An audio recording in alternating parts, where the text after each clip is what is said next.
Hey YouTube.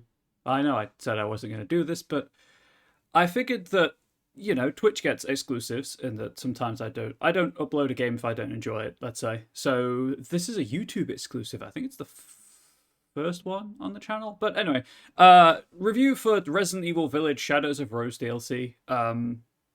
Date of recording is the 1st of November, so 3 days after the DLC came out. So I had a weekend to think about my thoughts on the DLC and to process stuff, and to give these reviews a little structure.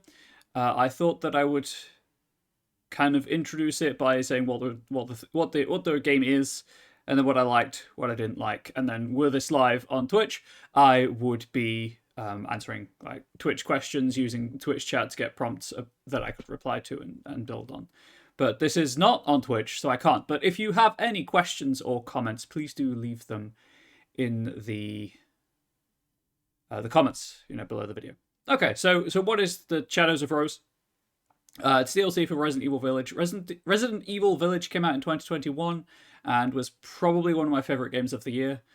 And I was incredibly excited when I heard that there would be DLC for it, and the DLC is pretty good. The DLC took me, I think my in-game time was 2 hours and 47 minutes and something. Obviously it doesn't account for me pausing the game for wellness breaks, and I did die a couple of times, and I did explore as much of the map as I could, of the DLC as I could, to get that sweet exploration and gather those resources. I also played it on standard difficulty on an Xbox Series X, so your time may vary if you're using if you're using a different console or a different difficulty. But it's not a terribly long DLC, and it cost me, I think, £15.99. I pre-ordered it like schleb. I did check out the additional orders Mercenaries mode. Without putting any extra effort into Mercenaries, you do get Chris Redfield for free. If you want to unlock Heisenberg, or Heisenbro, I think it is you need an A rank across all the maps, and if you want to play as Lady Dimitrescu, you need, I think, an A rank on Bloody River, which was a new mercenary stage that was added. I could be wrong, but that's what I think. It was included in the Winter's expansion. Winter's expansion including Shadows of Rose, story DLC, additional orders for the Mercenaries Horde mode, and also the third-person mode for the base Ori Village game. So what did I like about Shadows of Rose? Well, it's more Resident Evil Village, and really, that's not a bad thing. I really enjoyed the main game, and it's more of the same. It's standard Capcom pseudoscience to explain things that they give the barest justification to, and I'm here for it. What else did I like? Sound design, obviously pretty good. The RE engine continues to shine in producing these kind of like grimy lighting effects on textures. RE engine, I like the RE engine. I think it looks a bit weird as soon as you introduce dynamic textures or water textures, but if it's just static textures, it's a fantastic engine. Your opinion on the move to third person may vary. I enjoyed the fact that RE7 and 8 were first person. I like the fact that Capcom aren't afraid to try new things with the franchise. I find third person more oppressive. I don't know if scary is the right word necessarily, but I do find third person more oppressive. And I think that moving to third person for this DLC really did help that atmosphere land, I guess. My reasoning for this being that in first person, the only bit of the screen you can't see is, directly behind the gun. In third person, the character model takes up just under a third of the screen or so, depending on field of view, obviously. And it also, the camera just feels more sluggish in third person. So because I guess the wider field of view means you can see more without having to move the camera. So anyway, that's just my personal opinions. The writing was pretty good.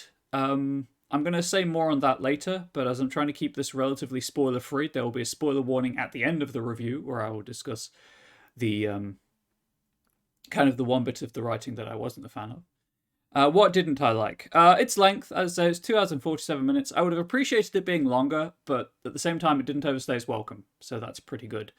The main criticism I have for it was actually a stealth section that was about halfway, I'd say just over halfway through.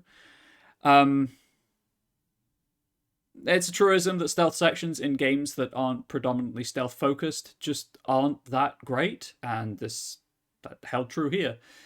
In hindsight, I was probably not in the best mindset to appreciate it as much as, or to enjoy it as much as I could have done, but I feel that even with the benefit of reflection, it kind of dragged on a little too long. I understand why it did. I understand why it was the length it was, because they just reused the map, but I just felt like it went on a little too long for the rather one-note stealth-based gameplay. And the challenges that were introduced into it weren't terribly difficult to deal with once you'd figured out the problem.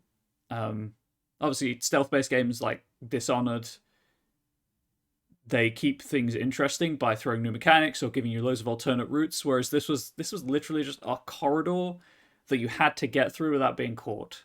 And there were a few challenges along the way that had one single solution to them, and that was it.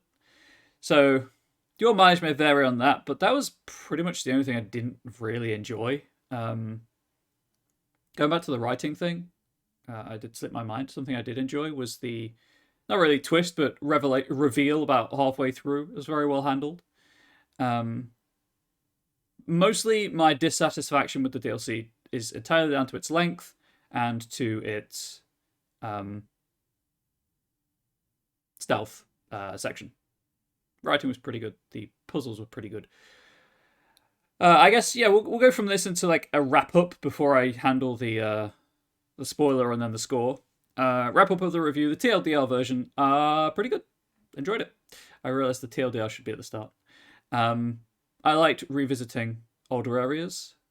Some of the problems I had with the older areas were mirrored in the newer areas. Or some of the stuff I had in the original game was mirrored in that area of the game's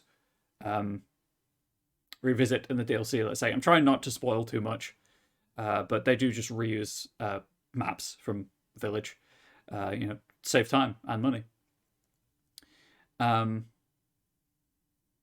Yeah. So I guess the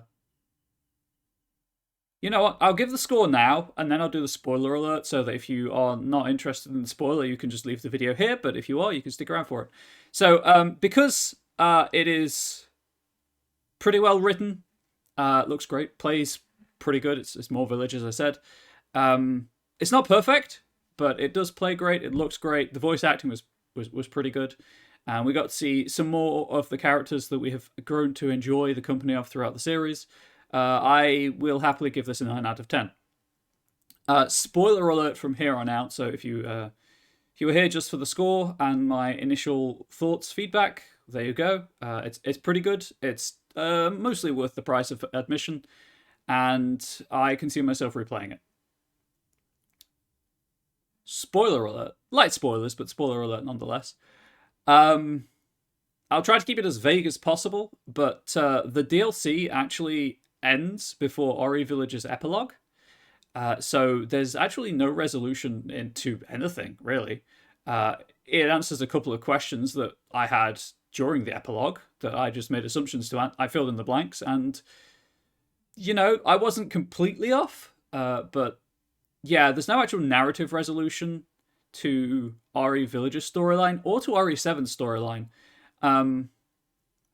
I guess this is behind the spoiler warning. So those of you who have played Village, Evie crops up in at the end of Village when something happens to Ethan, and she crops up in the DLC in Shadows of Rose too. And much as with there's a bit of resolution. They copy paste a boss fight from Biohazard into the DLC, functionally speaking, but it's still not. She's still not resolved in any way. There's no proof that she's dead. I mean, we thought she was dead after Biohazard, so, there's that. But there's no proof that she's dead. And then, yeah, with the DLC ending before Ori Village's epilogue starts, and we get the epilogue again. We get that cutscene, and I watched it, I was like, is anything going to change? Are we going to get more of the cutscene? But no, it's more just an explanation of what Rose says and mostly how she has Ethan's ring. But that's it. There's no resolution. And as someone who is incredibly interested in the art of narrative and storytelling, Kind of left me feeling a bit empty inside. Well, nothing's perfect, I guess. But, also there's no Heisenbro. So if you're playing this waiting for Heisenberg, there's no Heisenberg. He gets one voice line, as does Lady D. And there are like archival voice lines. Notably absent in his entirety, which, considering his entire character arc and storyline, is amusing and awful at the same time, is Moreau. Moreau, you don't visit Moreau's area. Moreau isn't mentioned. He doesn't even get a voice line, archival or otherwise. He just doesn't show up. So if you were a Moreau stan like my chat is, I'm sorry to disappoint. Anyway, here are the spoilers. Yeah, hopefully you've enjoyed this short review of the Shadows of Rose DLC for Resident Evil Village.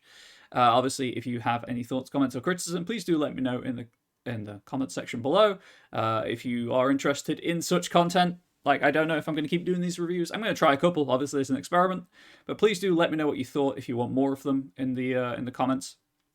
The Scorn one did particularly well with apologists trying to bait me into... I don't know what they were trying to bait me into, but they were implying I didn't understand the game. I wasn't smart enough to understand the game, and I should stop living behind the monitor. But there we go. That's my own personal stuff to deal with. Yeah, so until next time, please do stay safe, healthy, wholesome. Have a good one. Much love to you all. Have this heart, YouTube. I don't give YouTube hearts enough. There you go. There's your heart. And hopefully you can, if you've enjoyed the video, please do subscribe to the channel. Please do swing by Twitch and follow the Twitch channel. And I will see you next time. Goodbye.